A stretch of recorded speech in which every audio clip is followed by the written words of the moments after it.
Bago po ako mag-umpisa, gusto ko muna bumati sa ating mga kasama dito. Ang ating napakagaling na OIC ng Manila City Library, si Ms. Maylene Villanueva, si Engineer Andres, and of course, ang aking nag-iisa at napakagaling na alkalde si Ms. Col Moreno Dumagoso, ang mga chairman, mga barangay officials na narito ngayon, ang mga konsihal na narito ngayon.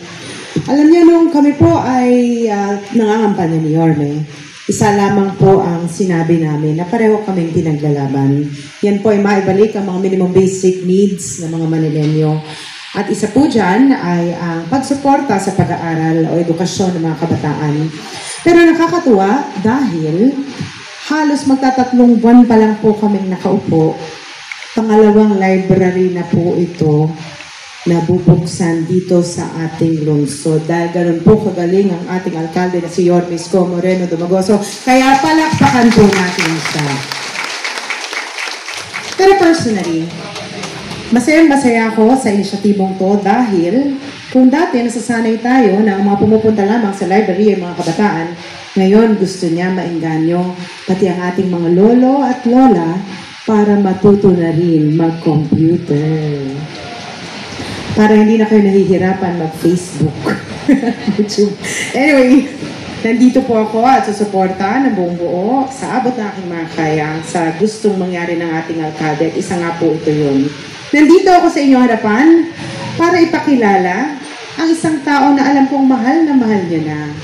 Pero sa mga hindi may alam, 1998, ako po ay nasa likuran na ng ating alkalde nung siya ay tumatakbo bilang konsihal sa Tondo.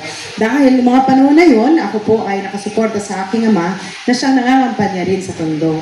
At doon ko nakita ang katapatan ng kanyang puso, ang kanyang kagalingan. At ngayon siya, noong siya naging vice-alkalde, siya ay naging top-notch councilor noong 2001. At noong siya naman ay, konsehal pala, and then naging vice mayor from 2007 to 2016. And of course, pinakamagaling na naging alkalde, huwag niyo lang sasabihin sa aking ama na sinabi ko yun.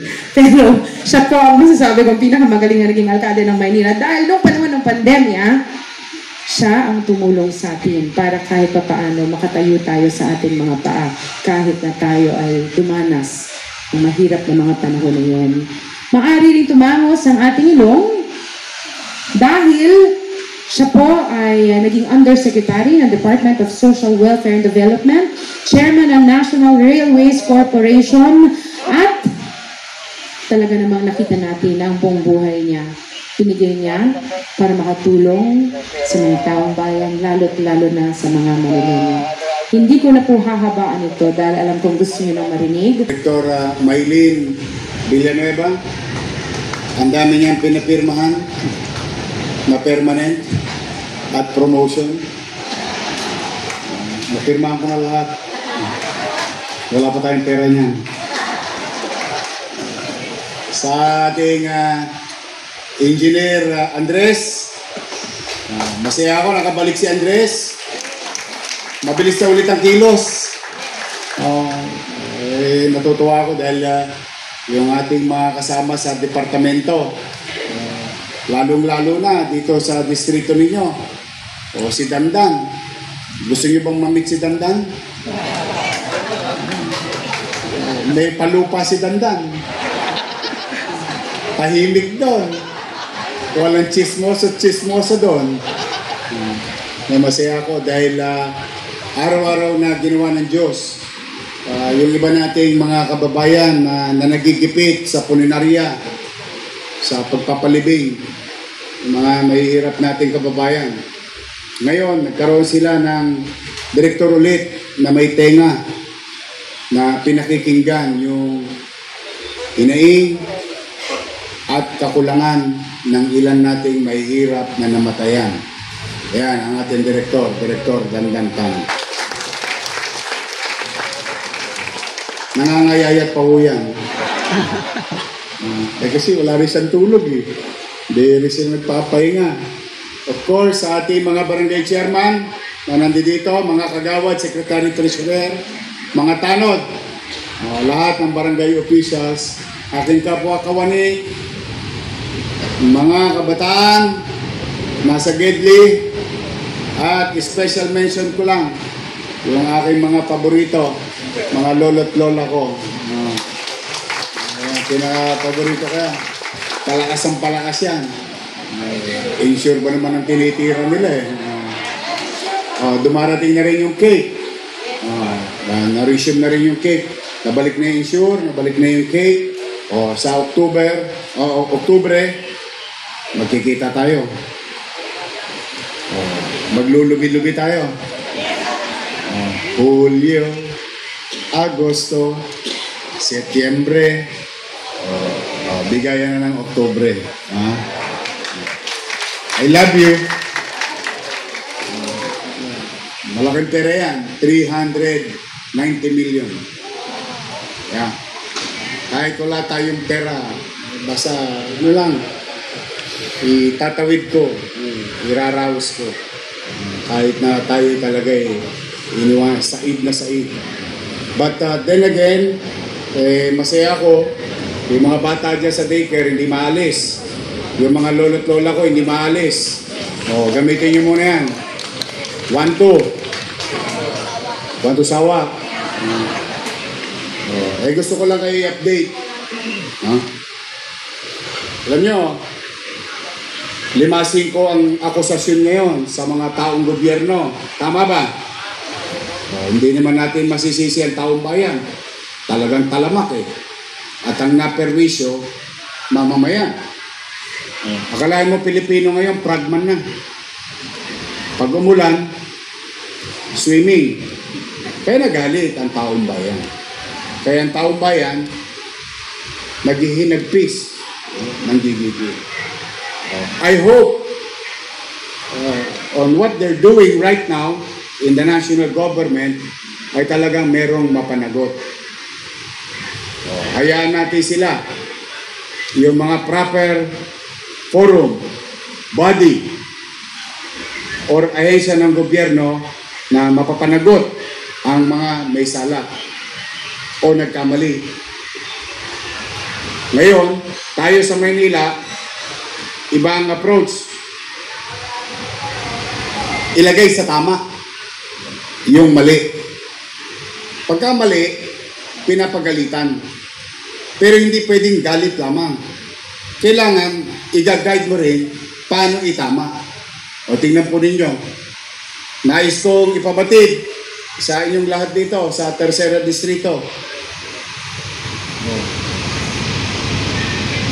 2022, 23, 24, at 25. Itong mga kontraktor, hindi nagsipagbayad ng buwis sa Maynila. Napagdalaman ko. Dahil sa inyo. Dahil dyan. Anong ginawa ng inyong pamahalang lungsod? Binigyan ko ng SOA. Hinabol natin. Bakit? Yun ang tama. Yun ang legal. Yun ang tamang Kasi ituro ko ang daliri ko. Ito. Walang mangyayari doon. Wala. Hayaan natin. Yan, Senado, nag-iimbestiga. Kongreso, nag-iimbestiga. COA, nag-iimbestiga. Ang Presidente, nag-iimbestiga. Hayaan na natin sila. Basta tayo, what is due to the city, kung ano ang marapat para sa syudad, dapat makuha ng syudad. Why? Ito, huwag ka nang lumayo. Ito, tingnan mo to. Ayun may business permit to. Ayun, nakita ko na. May business permit. Anong ibig sabihin? Maliit na pwesto, nagbayad ng buwis sa lungsod. Kinilala ang pamahalang lungsod. Bakit sa kanya applicable ang batas? Bakit sa malalaking kontraktor hindi? Sa Maynila, iba kami. Tayo, sinuwa natin. Ano ngayon ang naging pabor para sa atin? Kasi importanteng malaan ito ng taong bayan, dala na tayo'y puro taga-Maynila. Sino hindi taga-Maynila rito? Okay. Sino taga-Maynila? Taas ang kamay. Exactly. Because there must be government. There must. Kailangan may gobyerno. Oh. Ano naging epekto? Mga nanay ko, mga tatay ko, nais kong ipabatid sa inyo, lalong-lalo na sa mga barangay official. Noong Biyernes, nakakolekta na tayo ng 93 million pesos. From zero. From wala. Hinabol ng pamahalaan, magbayad siya.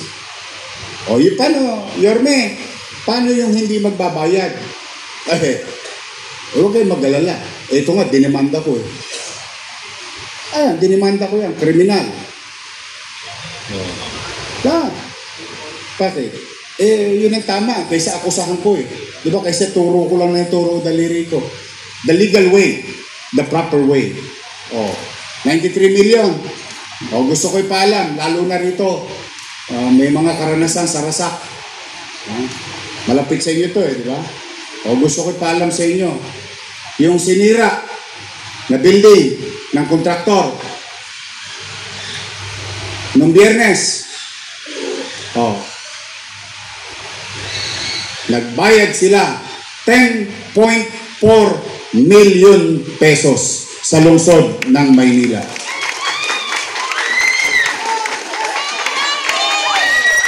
May pasok ha? Walang ulan.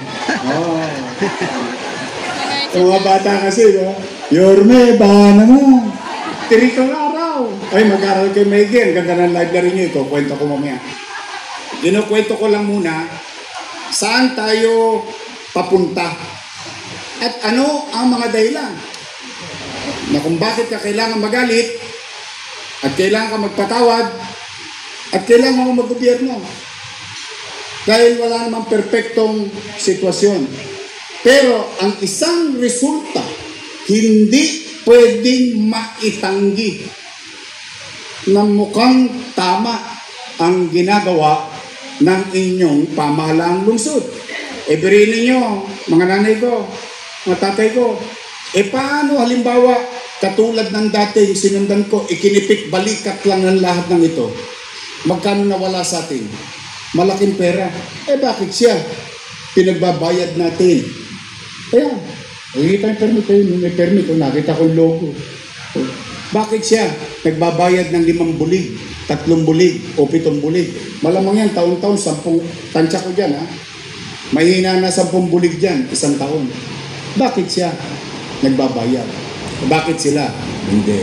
Yun ang magandang epekto ng pagiging masino, mainam at epesyenteng paggugobyerno. What is due to us should be given to us. Now, the good thing about it is nagkaroon tayo ng ekstrang pera. At naman yung mga ekstrang pera na yan, nagagamit natin sa serbisyo. Sa akin ba sila nagbayad? Hindi. Sa gobyerno ng Maynila. Minalas lang sila. Bakit? Binoto nyo ako. Nagbalik na ang gobyerno sa lungsod ng Maynila. Moving forward. Tanong, Yorme, pipigilan mo ba yung mga ginagawa ng kalaban mo sa politika? May ginari sa akin yung marinig. Ang sagot, hindi. Ba't ko pipigilan? Pakikinabangan ng taong bayan. Kaya lamang, huwag lang sila magpapagawa sa bagay, sa lugar, na makapagbibigay indulto, perwisyo, o panganib sa komunidad. Kung ang paggawain bayan ay bagay na katulad ng bubuksan o i-ground break natin yun, so be it. In fact, gusto kong ipaalala sa inyo, huwag kayong magpupunta muna sa Dimasalang ngayong araw na ito. Alam nyo bakit? Gagawin na yung tulay. ng District 3 and District 4. Tanong, kaninong project yun? Sa kanila. Tanong, inaprobahan ko ba? Opo. Hindi ko lang inaprobahan, binigyan ko pa ng traffic enforcement at ito ko ngayon, nag-aabiso sa tao na mahihirapan tayong bumiyahe in the next 360 days dyan sa Dimasalam. Kapakinabangan ba ng tao yun? Opo. Tulay ba yun? Opo. Magagamit ba ng tao? Opo. Ayan yung punto ko. Kapag sila ay nakipag-ugnayan sa lokal na pamahalaan, tupdin lang nila ang kanilang obligasyon. Wala yan, yung politika. Ang politika, nung Mayo. Nung Mayo.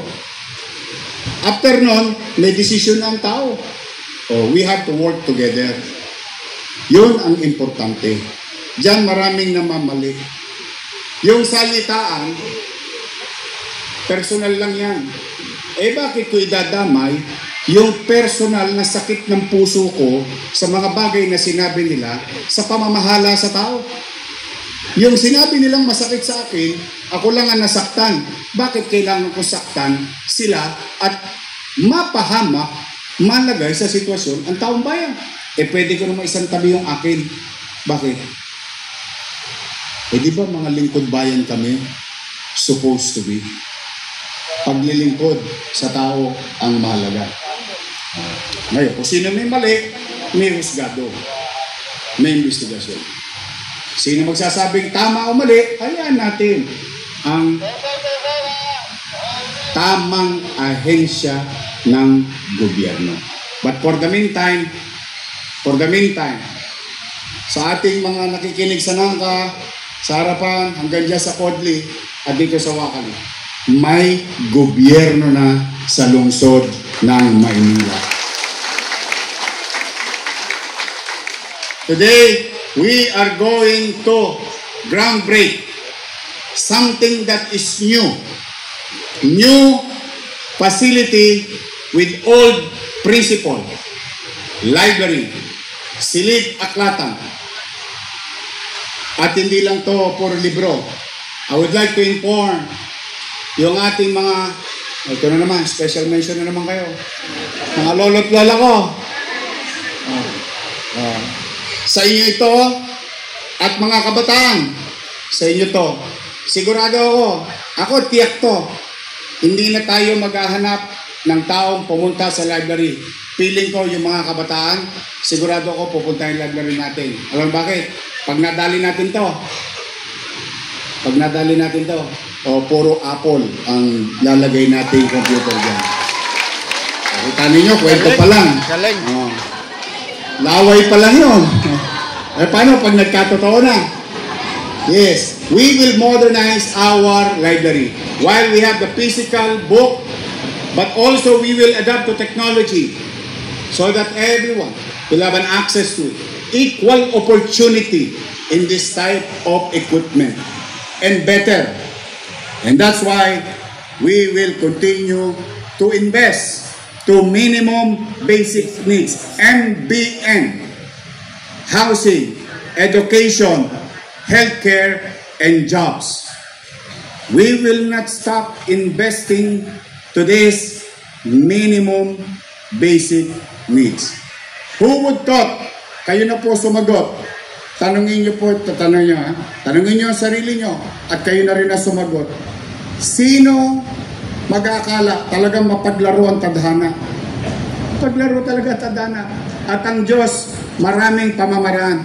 Sino mag-aakala na ang isang squatter, isang basurero, walang sariling bahay noon, nakikipisan, umuupa, tumutusok sa may lupa ng may lupa, nakala mo'y kanya, ay makapagtatayo ng 20-story San Lazaro residence.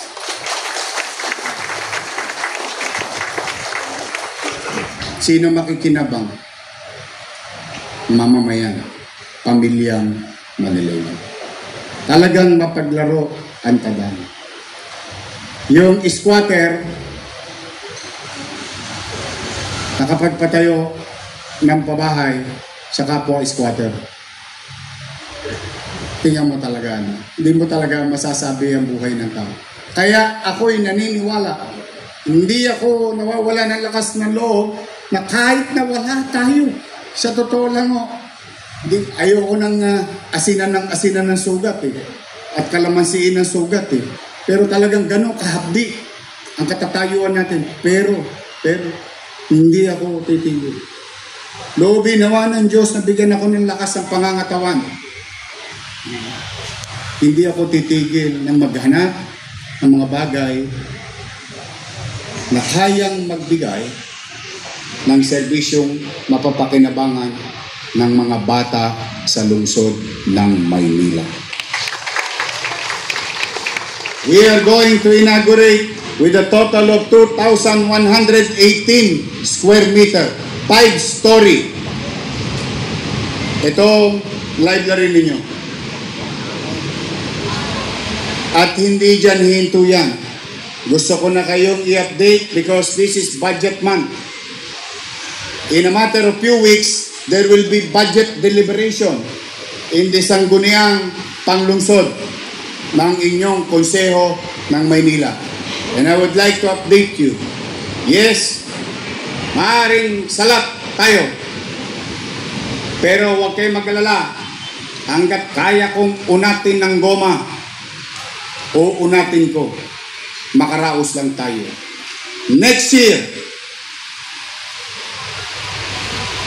we'll start finishing Magsaysay High School.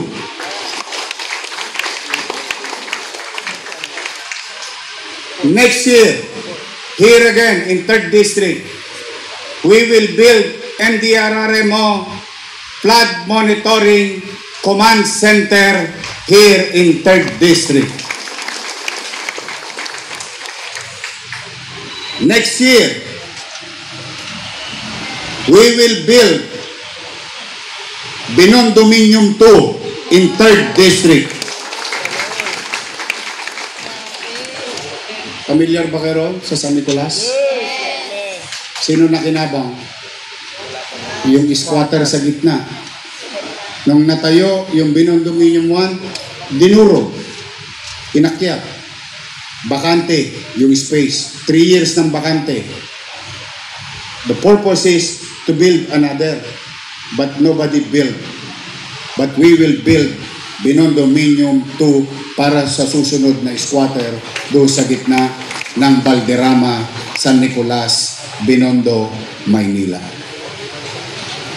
Next year, true to our commitment,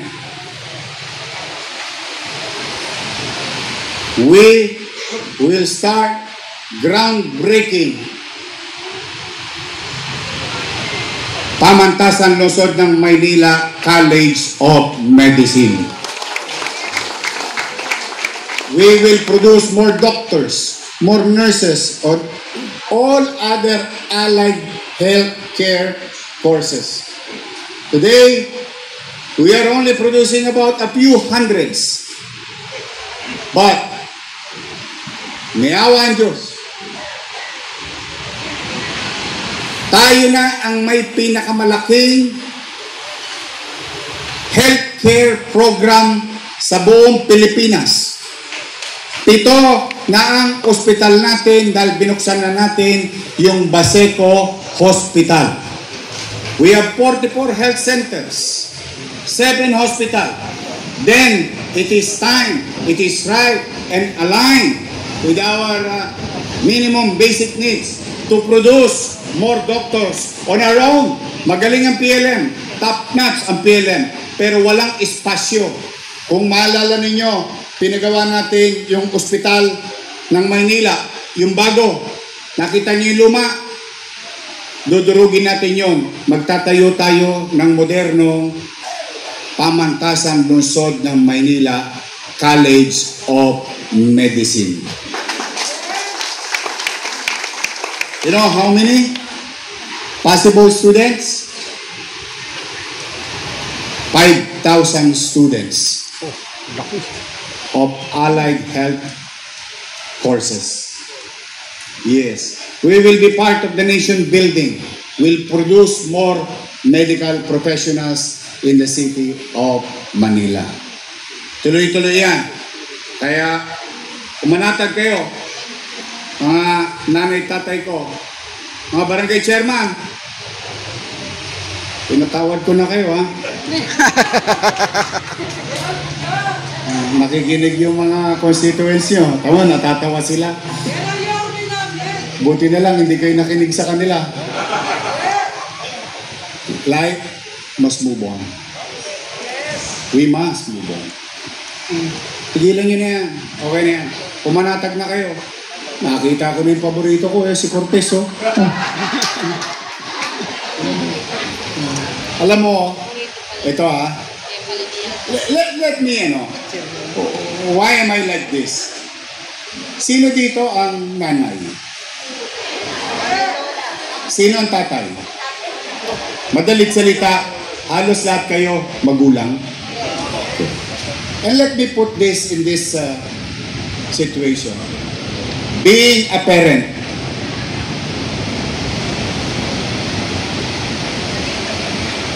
answer me straight. Pag naligaw ng landas ang anak mo, itatapo mo ba sa labas ng kalsada? Hindi. Uy. Talaga? Alagaan nyo? Gagabayan nyo? Patatawarin nyo? Uunawain nyo? Ako ang ama ng lungsod ng Maynila.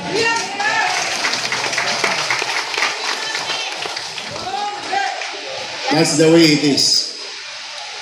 If we can apply it to our homes, as a father of the city, I, for one, should avail of such culture, tradition, or way of life, being a parent.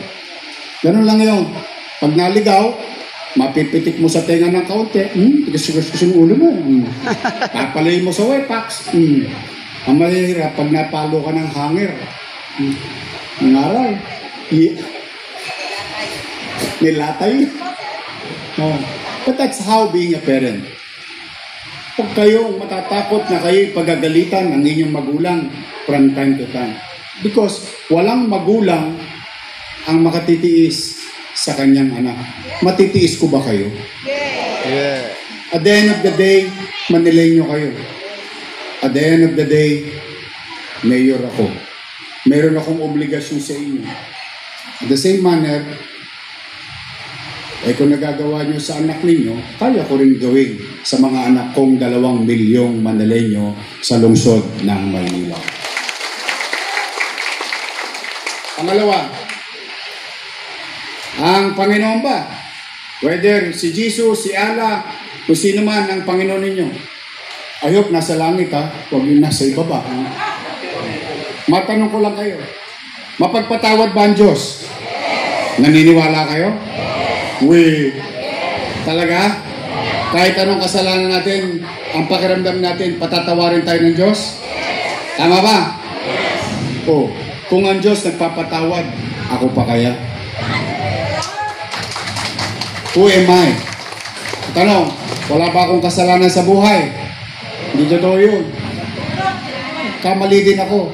Ang tanong, nadapa ba ako sa buhay? Maraming beses. Pero hindi ko binibilang yung dami ng pagkakadapa. Ang binibilang ko lagi, ilang beses akong tatayo. Yan din ang gusto ko maging relasyon natin. We must move on. Moving on. This is here we are. Despite of lack of resources, kahit na kulang tayo, unat na ang goma, pigang-piga na ang bimpo, may pagawain bayan pa tayo. Kaya, umasa kayo, si Vice Mayor Chi, ang mga kusyal, mga congressman, senador, presidente, sino man ang mahihingian ko ng tulong, gagawin ko on your behalf. Hindi ako mahihiya, ipanghingi kayo.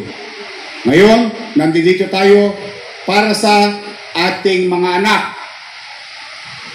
at ang aking mga minamahal na lolo't lola. Sa mga barangay official, kita ninyo, nakuha nyo na yung RPT, di ba? Sino pa hindi nakakuha ng RPT? Imagine niyo tinago sa inyo ng first quarter, second quarter. Oh. Yung RPT, yung galing sa Maynila. Lahat. Oh. Pag may resources, what is due to you, you will be given. It will be given to you. So tayo lahat, ha? Ulitin ko. Can you just smile? Pwede ba tayo magpalakpakan para sa sarili natin, para sa sila? Tanggalin nyo na ang mga tinik sa dibdib ninyo. Andito na ako sa harapan ninyo. Ako na ang nag-aabiso. Tabla-tabla na. Wala na kayong isipin ba? So muli, mga nanay, tatay ko, mga batang Maynila, kapwa ko empleyado, maraming salamat sa pagkakataon na ito. I cannot do this alone. Hindi ko kayang maglinis mag-isa ng Maynila. Hindi ko kayang papanatagin na mag-isa ang Maynila. Hindi ko kayang papaularin na mag-isa ang Maynila. Kailangan ko kayo. I need you. We need to come together. All of us. Because if we're together, we can make Manila great again. Magandang araw. Pagpalain nawa kayo ng pong may kapal. Manila! God first. Thank you. Maraming